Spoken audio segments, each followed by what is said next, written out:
The luxury apartment building gleamed in the morning sun, its polished brass and glass facade reflecting wealth and privilege. I adjusted my designer blazer, Armani, though I doubted my sister-in-law Caroline would notice or care, and approached the front entrance. "Excuse me," the doorman called out, clearly following Caroline's instructions. "Deliveries through the service entrance, please." I smiled, remembering the email I'd received just hours earlier about this very building's mounting debt. "I'm here to see Caroline Thompson. I'm her sister-in-law." His expression didn't change. "Yes, ma'am. Service entrance is around back." Of course. Heaven forbid Caroline's cleaning lady, which is what she told everyone I was, be seen using the main entrance of her precious building.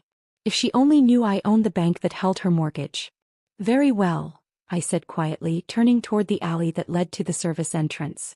My Louboutins clicked against the concrete, each step fueling my satisfaction about what was coming.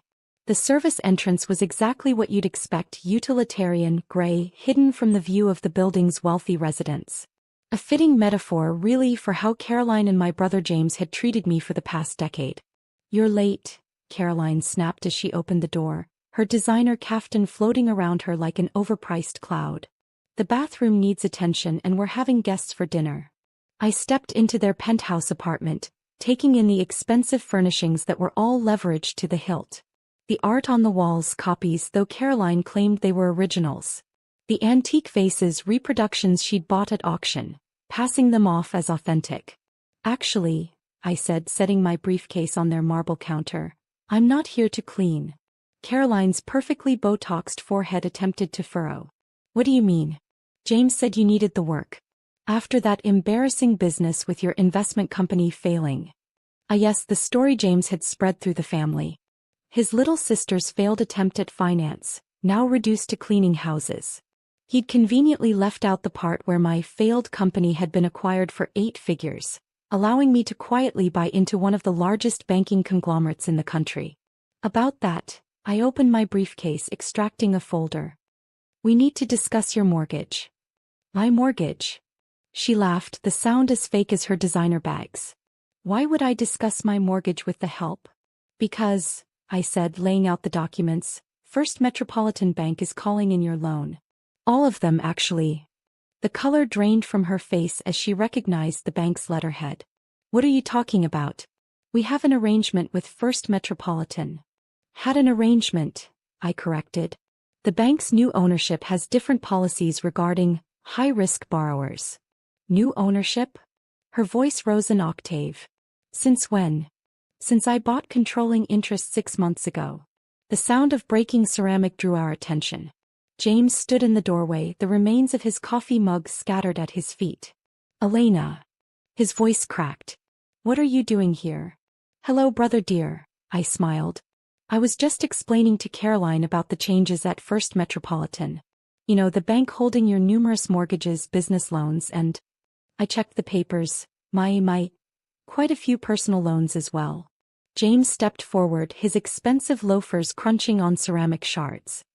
"This is some kind of joke." "No joke," I said, laying out more documents. "First Metropolitan Bank, under my leadership, is reviewing all its high-risk portfolios. Your loans, well, let's just say they don't meet our new standards." But you're a cleaning lady," Caroline sputtered. I raised an eyebrow. "Am I? Or is that just what you wanted to believe because it made you feel superior?" The penthouse's air conditioning hummed quietly as James and Caroline struggled to process what was happening. Through the floor-to-ceiling windows, the city sprawled below, a city where I now controlled more real estate than they could imagine. "This is impossible," James finally managed.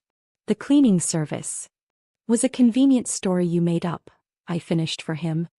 "Tell me, did it make you feel better spreading rumors about my failed business? Did it help your ego to tell everyone your little sister was scrubbing toilets?" Caroline sank onto their Italian leather sofa, her kaftan deflating around her. "The loans, how much?" "Let's see." I consulted the papers with exaggerated care. "The penthouse mortgage $4.2 million outstanding. The Hamptons house $6.8 million. James's business loans $12 million. Personal loans, credit lines and various other debts Altogether, you owe my bank approximately $28 million. We can work something out, James said quickly, his sales persona emerging. Elena, we're family. Family. I laughed, but there was no warmth in it. Was it family when you told potential investors my company was failing? When you spread rumors that drove away my clients? When you let your wife treat me like a servant? Caroline flinched. We didn't. No. I supplied. Of course not. You never bothered to check. It was easier to believe I'd failed than to admit I might succeed without James's help. I pulled out another document, their complete financial profile. Your debt-to-income ratio is abysmal. Your business is hemorrhaging money. You've been borrowing from one bank to pay another for years. Did you really think it could last forever? James loosened his tie, sweat beading on his forehead. What do you want? Want? I raised an eyebrow. I don't want anything. This is just business. First Metropolitan is calling in your loans. All of them. You have 48 hours to pay in full. 48 hours? Caroline's voice rose to a shriek. That's impossible. We don't have that kind of liquid capital. No, I agreed, you don't. Which means bankruptcy is your only option. Unless. They leaned forward desperately. Unless. James prompted. Unless you agree to my terms. I pulled out another folder. This one containing their salvation and their humiliation all in one. First Metropolitan will refinance your loans with some conditions. 1. You step down from your company, James. It'll be absorbed into our business division. 2. This penthouse and the Hamptons house are sold to cover part of your debt. 3. You both sign a public statement acknowledging your financial mismanagement. Public statement? Caroline looked faint. But our reputation will match reality for once, I finished. No more pretending to be wealthier than you are. No more living on borrowed money and borrowed time. James was reading through the refinancing terms, his face growing paler by the minute. These interest rates are actually quite generous considering your credit risk, I said. Oh, and one more thing, you'll both need to find new employment. Fortunately, First Metropolitan has some entry-level positions available. In the mailroom. The mailroom. Caroline stood up, outrage overtaking fear. Do you know who we are? Yes, I said calmly. You're desperate borrowers who've been living beyond your means for years. And now you work for me. Well, assuming you accept the terms. Otherwise, bankruptcy proceedings begin tomorrow. My phone buzzed, a text from my CFO. Thompson Industries stock dropping on rumors of financial trouble. Want me to start acquisition talks? Not yet, I typed back. Let them sweat a little first. James was still reading the documents, his hands shaking. Elena, please. We can figure something else out. Like what? I asked. Going to run to Mom and Dad? They're already on my board of directors. Did you really think I'd leave any escape routes? Caroline had moved to the window, staring out at the city she thought she owned. All those charity boards, my social position, will have to be earned rather than bought, I said. Novel concept, I know.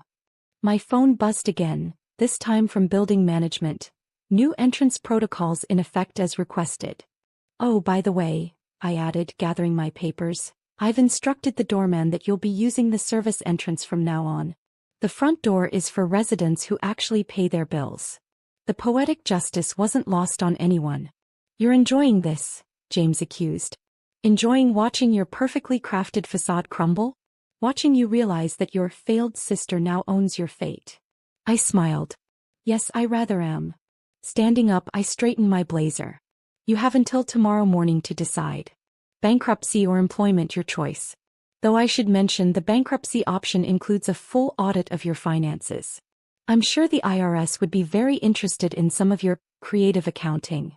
Caroline whirled around. You wouldn't. Try me, I said softly.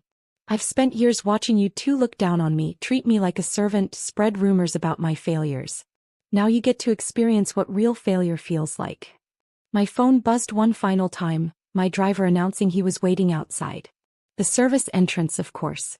Don't forget to sign in with security when you start work on Monday, I called over my shoulder. The mailroom opens at 7 a.m. sharp. Late arrivals are noted in your personnel file.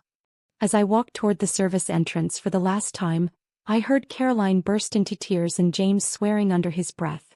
Music to my ears. Outside, my driver held the door of my Bentley. "Productive meeting, Miss Thompson?" "Very," I replied. "Though I think my brother and his wife might need to update their resumes." "Their loss, your gain?" "Something like that." I pulled out my phone one last time, sending a message to my assistant. "Schedule a press release for Monday." Title: First Metropolitan Bank announces management changes at Thompson Industries. And Sarah? Make sure it mentions the new mailroom staff.